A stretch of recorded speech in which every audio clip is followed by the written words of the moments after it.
Assalamualaikum warahmatullahi wabarakatuh. Selamat jumpa kembali dengan channel ini. Semoga kita semua selalu mendapatkan petunjuk taufik dan hidayah dari Allah Subhanahu wa taala. Baik, teman-teman, kali ini saya akan membuat sebuah video terkait tentang main pump yang ada pada Komatsu Excavator PC 2000. Sebagaimana yang kita ketahui bahwa main pump yang ada pada PC 2000 itu berada pada bagian kiri belakang unit ya, tepatnya yang ada tanda panahnya ini. Nah, kemudian untuk detail komponennya bisa kita lihat apabila kita masuk ke dalam ruangan pompa atau pump room, kita akan melihat tampilan seperti pada gambar ini ya. Terdapat dua buah main pump atau pompa utama pada PC 2000,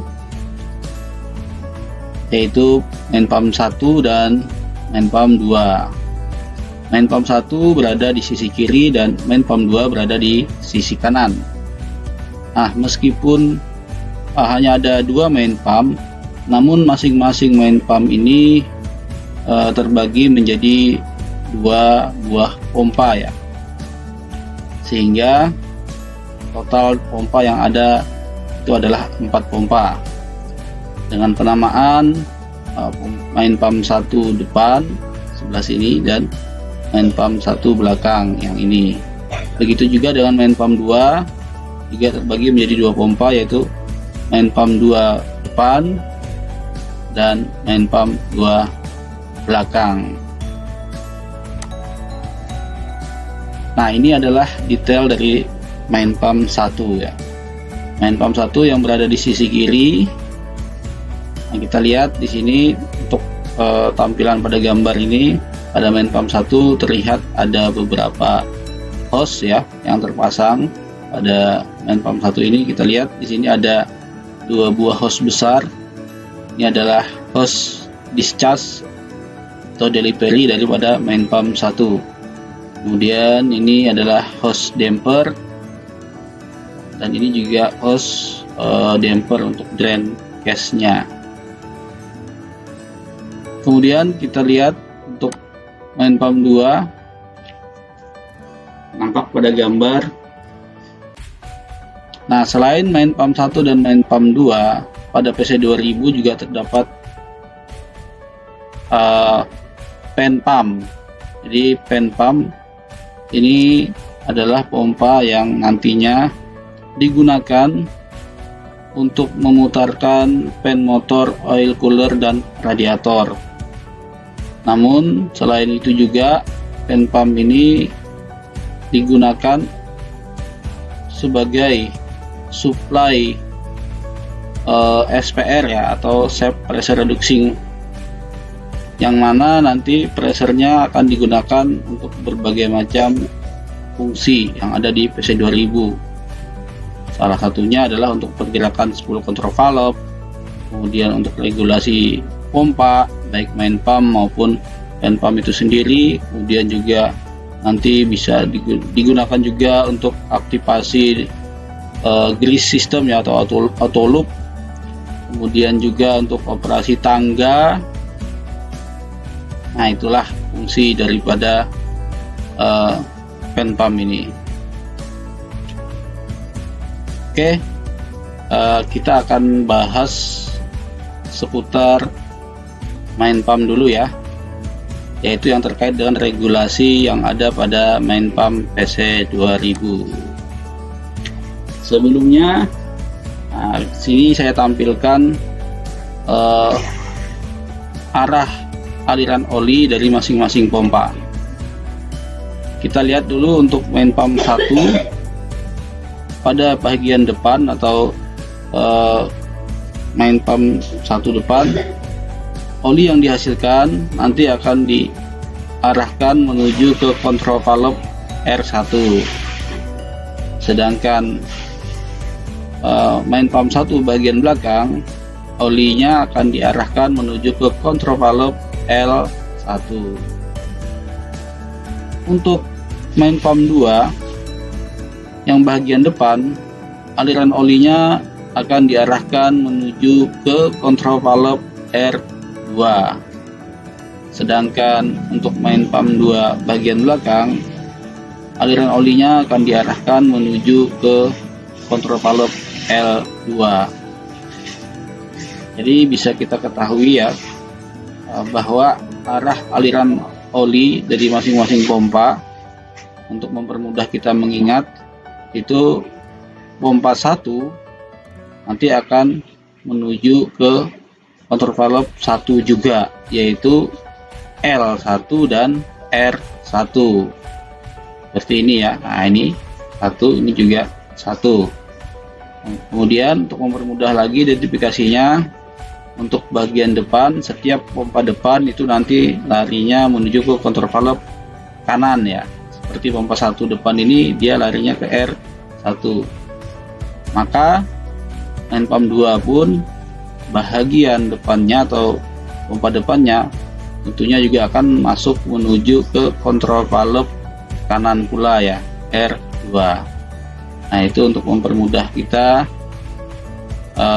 mengidentifikasi arah aliran olinya. Nah, kemudian kita identifikasi untuk main pumpnya.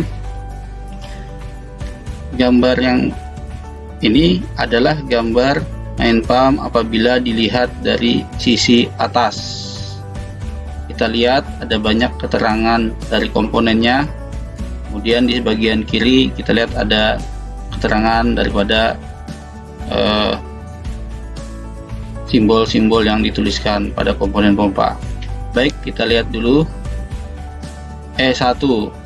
E1 kalau di sini dikatakan front EPC command current ya. Jadi ini adalah soket kabel untuk solenoid EPC bagian depan. Kemudian E2 ini adalah soket kabel untuk solenoid EPC bagian belakang. Kemudian P1 ini adalah saluran atau lubang discharge ya, tempat keluaran oli untuk pompa bagian depan. Dan P2 ini adalah saluran keluaran oli atau discharge ya, untuk pompa bagian belakang. Kemudian PR3 ini kita lihat bagian gambar yang bawah ya, yang mana gambar ini adalah gambar tampilan apabila pompa dilihat dari sisi kiri, sisi sebelah kiri. PR3 adalah pilot basic pressure input port. Nah, jadi PR3 ini adalah port tempat masuknya oli SPR yang nantinya akan digunakan sebagai regulasi pada main pump. Kemudian PR4 kembali ke sisi atas. Nah, ini di tengah-tengah ya. PR4 di sini adalah pilot basic pressure output port. Nah, jadi PR4 ini adalah saluran tempat keluarnya oli yang sudah diolah oleh SPR valve. Nah, jadi ini tempat keluarnya oli yang sudah diolah oleh SPR valve. Kemudian PR5 ini ya, PR5 masih di bagian sisi atas pompa. Ini adalah pilot basic pressure pickup port. Nah, jadi di sini ada sebuah plug yang bisa kita gunakan untuk melakukan pengukuran pilot basic pressure atau tekanan oli yang telah diolah oleh SPR. Namun di aktualnya kita tidak melakukan pengukuran di posisi ini ya, karena agak susah, ya terlalu dempet dengan hose. Kita melakukan pengukuran di sisi sebelah kanan pompa nanti. Kemudian S di suction ya, di bagian bawah. Kemudian T1, T2, T4, T7, T9 dan T11 ini semuanya adalah drain plug dan drain pot ya, ada drain pot dan ada drain plug. Kemudian 1 ini bagian pompa depan secara keseluruhan, dan 2 bagian pompa belakang secara keseluruhan. Baik, ini adalah tampilan pompa apabila kita lihat dari sisi atas, dan kemudian yang ini dari sisi samping sebelah kiri. Baik, kita lanjutkan. Ini adalah tampilan pompa apabila dilihat dari sisi sebelah kanan, dan kemudian yang ada di bawah ini adalah tampilan pompa apabila dilihat dari sisi sebelah bawah. Baik, kita lakukan identifikasinya. Nomor 3 ini adalah VC valve. Baik, ini adalah VC valve-nya. Kemudian nomor 4 ini adalah EPC valve atau solenoid EPC ya, untuk bagian depan dan bagian belakang. Kemudian nomor 5 ini adalah SPR. Nah, ini adalah Shaft Pressure Reducing Valve. Jadi kita bisa melakukan penyetelan atau adjustment untuk tekanan SPR itu melalui adjustment screw yang ada di nomor 5 ini. Ada CE1. CE1 ini adalah front EPC output pressure pick up pot. Nah, jadi di sini tempat pengukuran output dari solenoid EPC untuk pompa bagian depan. Selanjutnya CE2, sebaliknya ya. CE2 adalah rear EPC output pressure pick up pot. Jadi pot tempat pengukuran output EPC untuk pompa bagian belakang. Baik, selanjutnya CH1. CH1 adalah front EPC basic pressure pick up pot. Jadi ini bisa kita gunakan untuk melakukan pengukuran basic pressure untuk EPC depan. CH2 kebalikannya ya. CH2 ini adalah tempat pengukuran basic pressure untuk EPC bagian belakang. Kemudian kita lanjut, ada CP1. CP1 adalah pot tempat pengukuran discharge pressure pompa bagian depan. Jadi kalau kita ngukur tekanan pompa bagian depan itu letaknya di sini ya, atau di sisi kanan bagian depan ini. Kemudian CP2 ini pot tempat pengukuran output pressure pompa belakang di sini. Kemudian ada CPR. CPR ini pilot basic pressure pick up pot. Nah, ini sama seperti PR5 tadi ya. Ya, ini untuk mengukur output SPR valve ini. Kemudian ada CS1. Baik, CS1 adalah front control pressure pick up pot. Nah, jadi pot tempat pengukuran oli yang menuju ke servo piston bagian pompa depan.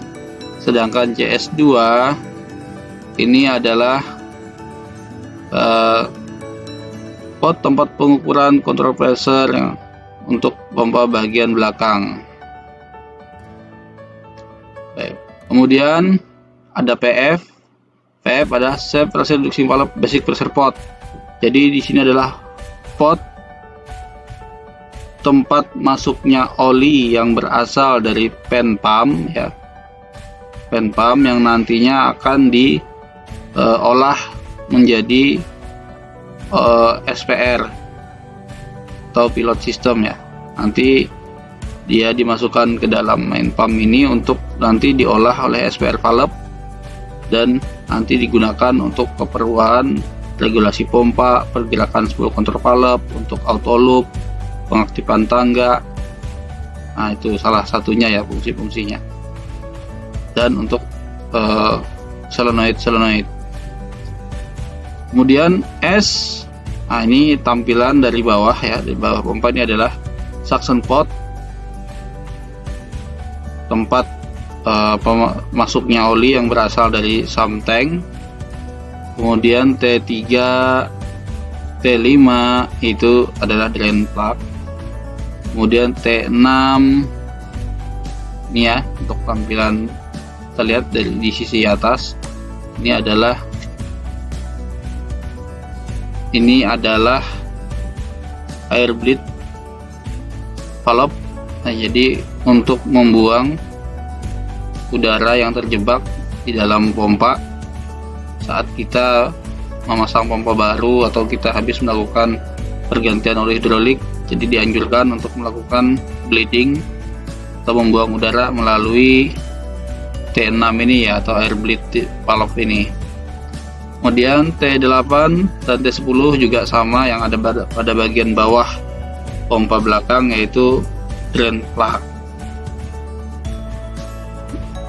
Baik, kita akan lihat untuk elektronik OLSS sistem yang ada pada PC 2000. Sebelumnya, mari sama-sama kita lihat dua buah grafik yang ada di sisi kanan ini. Yang pertama adalah grafik NC karakteristik. Di sini diperlihatkan hubungan antara differential pressure atau selisih nilai dari PT dan PD dan pump capacity. Hubungan antara keduanya adalah terbalik ya, kalau kita lihat di sini. Di mana jika differential pressure itu besar, maka pump capacity kecil. Mengapa demikian? Sebagaimana yang kita ketahui bersama bahwa nilai differential pressure antara PT dan PD itu mewakili dari pergerakan spool control valve. Apabila spool tidak digerakkan, maka differential pressure pun akan maksimal, sehingga pump capacity pun akan dikecilkan. Sebaliknya, apabila control valve mulai digerakkan, maka nilai differential pressure itu akan semakin menurun, dan pump capacity pun akan dinaikkan ya, seiring dengan beroperasinya spool control valve. Apabila spool control valve itu bergerak penuh, maka differential pressure ini bisa dibilang hilang, sangat kecil ya, sehingga pump capacity akan besar atau maksimal. Nah itu, jadi bisa kita logikakan bahwa ketika si operator itu menggerakkan PPC maksimal, maka pressure PPC pun besar dan mampu mendorong spool sehingga spool bergerak maksimal pula. Artinya si operator menginginkan sebuah pergerakan yang cepat. Untuk bisa mengakomodir hal tersebut, maka pump kapasitas harus diperbesar juga. Nah, seperti itu ya logikanya. Nah, setelah itu kita lihat grafik yang ada di sisi bawah ini. Di sini ditunjukkan hubungan antara pump capacity dengan pump discharge pressure. Nah, kalau kita lihat dari grafik ini, ditunjukkan bahwa semakin besar pump discharge pressure, maka semakin kecil pump capacity. Sebaliknya, jika pump discharge pressure itu turun, maka pump capacity akan dinaikkan. Ketika pump discharge pressure itu besar, maka horsepower yang diserap oleh pompa itu juga besar. Supaya engine tidak mengalami overload, maka pump capacity harus diturunkan sesuai dengan perhitungan yang telah ditentukan ya. Nah, jadi dua buah grafik ini nanti saling bertolak belakang ya. Jika si operator menarik penuh handle PPC, maka pump capacity akan naik ya, jadi maksimal. Namun ketika pressure itu sudah tinggi, meskipun handle PPC itu ditarik penuh, tetap ditarik penuh, pump capacity akan diturunkan. Bisa kita lihat di sini ya. Nah, ketika pump discharge pressure katakanlah di angka 300 ya, maka pump capacity akan turun lebih dari separuh dari maksimalnya dia ya. Nih, meskipun pada kondisi itu diferensial pressure-nya sangat kecil. Nah, jadi kalau sudah pressure-nya itu tinggi, maka yang lebih dominan yang diikuti adalah grafik yang di bawah ini. Nah, baik, kita akan lihat hubungan antar komponennya ya.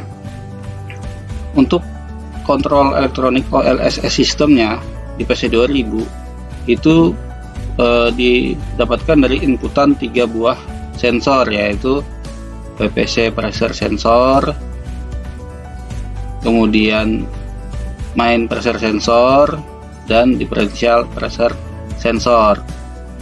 Nah, differential pressure sensor ini ya, sistem kerjanya sudah kita bahas tadi barusan sama seperti grafik ini. Kemudian main pressure sensor juga barusan kita bahas sama seperti grafik PC karakteristik ini. Nah, sedangkan untuk pilot pressure sensor, nah ini dia sebagai positive control ya. Jadi ya mirip-mirip juga dengan differential pressure sensor.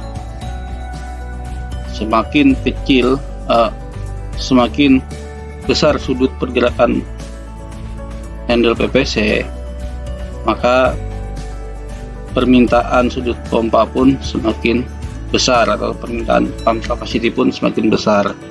3 buah inputan ini nanti akan diolah oleh controller untuk dijadikan output menuju ke EPC valve. Nah, jadi nanti controller ini akan mengeluarkan output dalam bentuk arus miliampere ya, dari kisaran 220 sampai 675 miliampere. Nah, ini.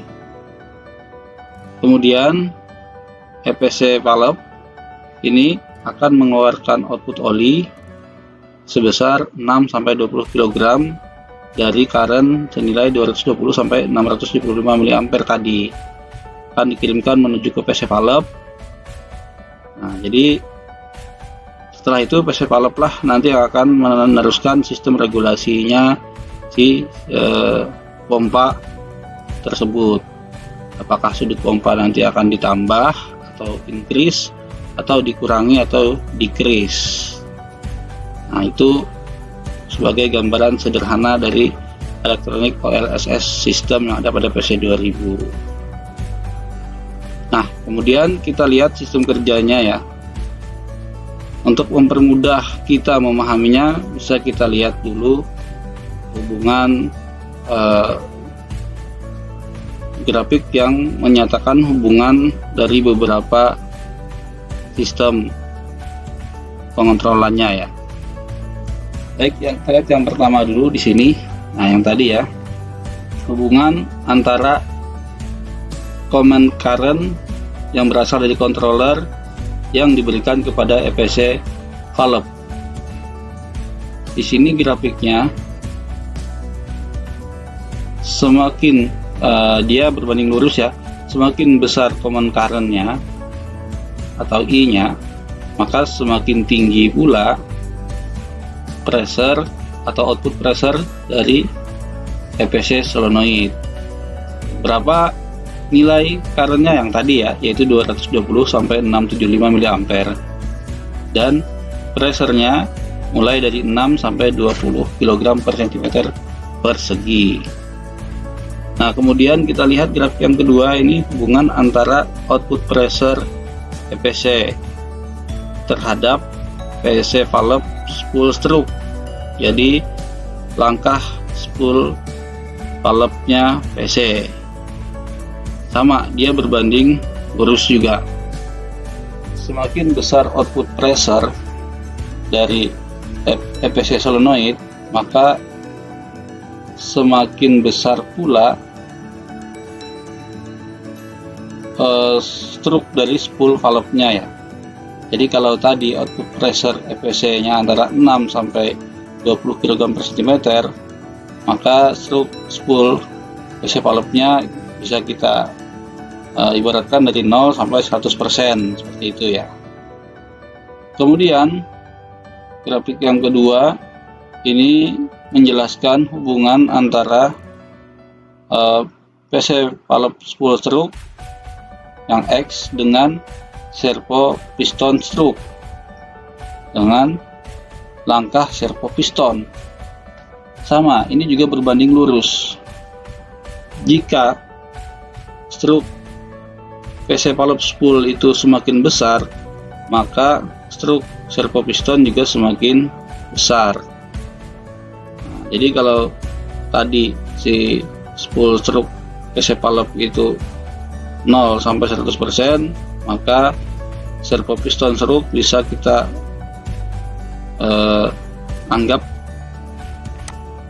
ini adalah dari minimal sampai dengan maksimal stroke ya. Jadi kalau 0, kalau spool PC valve itu tidak bergerak, jadi sudut servo piston ada di posisi minimum.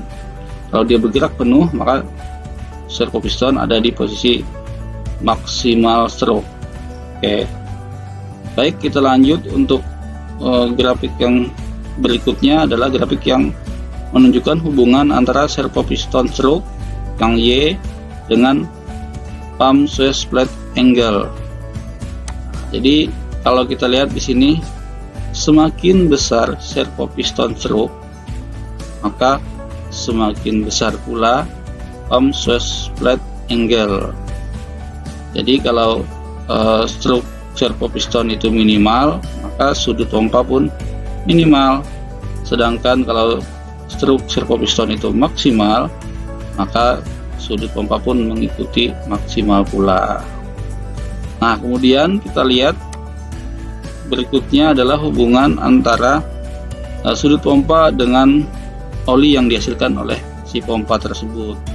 Ini juga sama, berbanding lurus. Jadi semakin besar sudut pompa, maka semakin besar pula pump flow yang dihasilkan. Jadi kalau sudut pompanya minimal, flow pompa juga minimal. Sudut pompanya maksimal, flow pompa juga maksimal. Sehingga dapat ditarik kesimpulan dari beberapa grafik ini. Bisa kita lihat grafik yang terakhir ini menyatakan hubungan antara common current dari controller yang diberikan kepada solenoid EPC dengan pump flow. Jadi perbandingannya berbanding lurus juga ya. Ketika currentnya kecil, ketika solenoid EPC menerima current yang kecil yaitu 220 mA, maka sudut pompa pun berada pada posisi minimum. Kemudian apabila semakin besar dia solenoid EPC itu menerima current, maka sudut pompa pun akan semakin naik dan oli yang dihasilkan pun akan semakin banyak pula. Nah, ini modal awal kita ya untuk memahami sistem regulasi pada pompa yang ada di EPC 2000. Baik, langsung saja kita lanjutkan untuk pembahasan regulasi pompanya pada komponen. Oke, kita lihat dulu ya untuk proses awal. Kita perhatikan untuk bagian atas ini adalah komponen fan pump, sedangkan bagian bawah ini adalah komponen main pump. Nah, pada awal proses penyalaan engine, ketika engine menyala, maka fan pump itu mengeluarkan output oli. Output oli yang dikeluarkan oleh fan pump itu sebenarnya diprioritaskan untuk sistem SPR ya. Jadi bukan untuk memutarkan fan motor.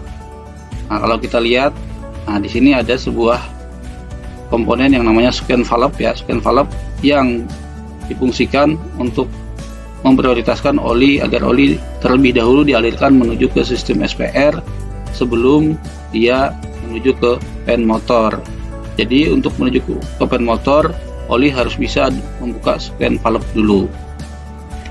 Baik, ketika oli dikeluarkan oleh fan pump, itu nanti ada yang dimasukkan menuju ke main pump ya, yang ada di sisi kanan tengah main pump. Kemudian dia akan bertemu dengan filter ya, disaring. Setelah itu dimasukkan ke SPR valve, yang mana nanti tekanan oli ini akan direduksi oleh SPR valve yang biasa kita setting antara 33 kilo sampai maksimalnya 38 ya. Kemudian setelah dikeluarkan oleh SPR valve, itu nanti akan diarahkan menuju ke pilot filter ya, pilot filter untuk disaring. Setelah disaring oleh pilot filter, output dari pilot filter ini nanti akan diarahkan ke beberapa komponen, diantaranya kembali ke pompa lagi ya, baik itu ke main pump ataupun ke fan pump. Yang ke fan pump dia kembali ke dua komponen, yaitu ke solenoid FPC dan juga menuju ke squent valve. Nah, untuk memprioritaskan oli tadi agar dia betul-betul mengisi sistem SPR terlebih dahulu. Kemudian yang menuju ke main pump, kita bisa lihat di sini dia dimasukkan menuju ke solenoid FPC juga. Kemudian dicabang ya, diarahkan menuju ke shuttle valve setelah disaring tentunya. Kemudian ada juga yang diarahkan menuju ke safety valve. Nah, si solenoid FPC valve seperti yang kita telah bahas di awal-awal tadi, dia akan mendapatkan current dari pump controller dengan nilai antara 220 sampai 675 mA dan akan mengeluarkan output oli dengan nilai pressure antara 6 sampai 20 kg per cm persegi. Nah, ini yang warna hijau ini ya, ini adalah outputnya. Jadi kekuatan pressure oli di sini tergantung dari current yang dikirimkan oleh controller menuju ke solenoid, dan output daripada EPC ini nanti akan diarahkan menuju ke PC valve, untuk digunakan mengatur kerja PC valve ya, PC valve. Jadi PC valve nanti berfungsi untuk mengontrol oli yang ada pada servo piston di pot PS. Apakah nanti oli akan disuplai atau oli akan di drain. Nah, itu nanti fungsi daripada PC valve ya, untuk mengatur oli yang ada di servo piston yang ada di pot PS-nya. Sedangkan oli yang ada di pot PH servo piston ini secara otomatis ya, jadi dari shuttle valve ini dia langsung disuplai, jadi tanpa diatur, tidak ada pengaturan di sini. Jadi pot PH yang ada pada servo piston atau yang small chambernya ini kan selalu disuplai oli, sedangkan pot PS atau yang large chambernya ini tergantung daripada PC valve dulu, mau disuplai atau mau di drain, tergantung PC valve. Nah, PC valve pun tergantung dari solenoid EPC ya. Hanya bagaimana kerja pompa itu semua diatur oleh satu solenoid ini ya. Oke, baik, langsung saja kita bahas untuk regulasinya. Yang pertama adalah proses perubahan pergerakan servo piston menuju ke posisi maksimum. Nah, berarti kalau menuju ke maksimum terjadi kenaikan ya, kenaikan current yang dikirimkan oleh pump controller menuju ke solenoid FPC, sehingga output pressure-nya pun meningkat yang dikirim menuju ke PC valve. Nah, jadi dia bekerja pada PC valve nanti ya. Baik, kita lihat detailnya di sini gambarnya ya. Nah, jadi Yang atas ini adalah yang tulisannya prompt and pump, ini adalah oli yang dikeluarkan oleh si solenoid EPC ya. Pressure-nya meningkat sehingga dia mampu mendorong slip yang warna kuning ini ke atas, mengalahkan kekuatan spring. Karena slipnya bergerak ke atas, dia akan membuka saluran di sini ya. Kita lihat di sini ada saluran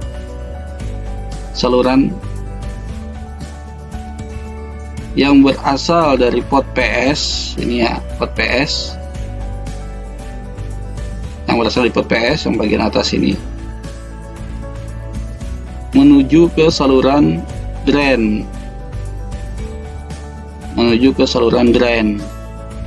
Nah, jadi slip yang kuning ini terangkat ke atas, di sini timbul celah sehingga ini adalah celah yang terhubung dengan saluran drain, sehingga oli yang ada pada pot PS ini nanti akan terkuras,